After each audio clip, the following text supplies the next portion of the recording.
मणिकर्णिकाष्टकम्। त्वत्तीरे मणिकर्णिके हरिहरौ सायुज्यमुक्तिप्रदौ वादन्तौ कुरुतः परस्परमुभौ जन्तोः प्रयाणोत्सवे मद्रूपो मनुजोऽयमस्तु हरिणा प्रोक्तः शिवस्तत्क्षणात् तन्मध्यात् भृगुलाञ्छनो गरुडग पीताम्बरो निर्गतः इन्द्राद्यास्त्रिदशाः पतन्ति नियतं भोगक्षये ये पुनर्जायन्ते मनुजास्ततोऽपि पशवः कीटाः पतङ्गादयः ये मातर्मणिकर्णिके तव जले मज्जन्ति निष्कल्मषाः सायुज्येऽपि किरीटकौस्तुभधरा नारायणास्युर्नराः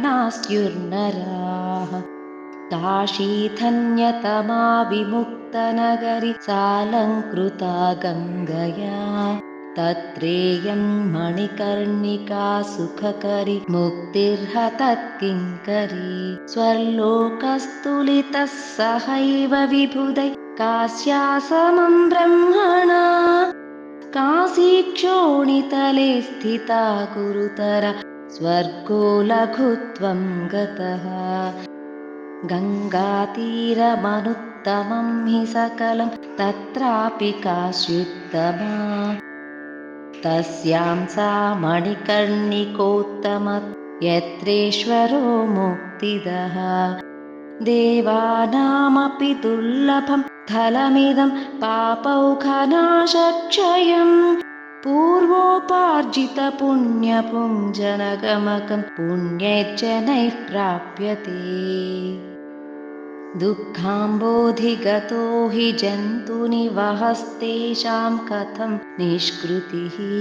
ज्ञात्वा तद्धि विरिञ्चिना विरचिता वाराणसी शर्मदा लोकास्वर्गसुखास्ततोऽपि लघवो भोगान्तपादप्रदाः काशीमुक्तिपुरी सदा शिवकरी धर्मार्थमोक्षप्रदा एको वेणुधरो धराधरधर श्रीवत्सभूषाधरः योऽप्येकः किल शङ्करो विषधरो गङ्गाधरो माधवः ये मातर्मणिकर्णिके तव जले मज्जन्ति ते मानवाः रुद्रावाहरयो भवन्ति बहुवस्तेषां बहुत्वं कथम्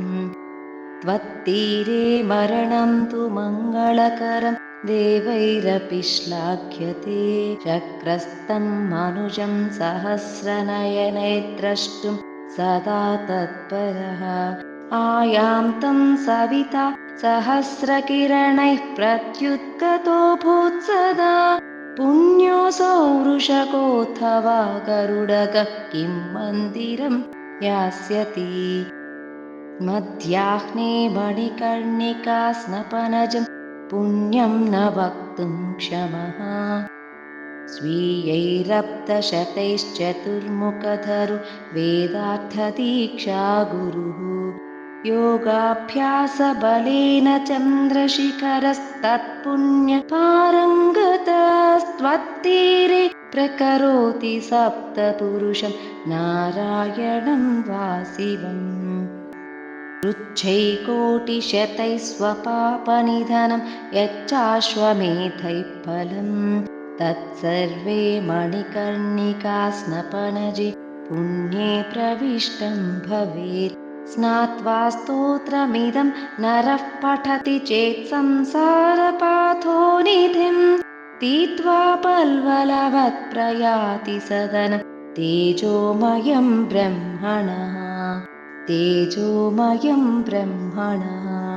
तेजोमयं ब्रह्मणः।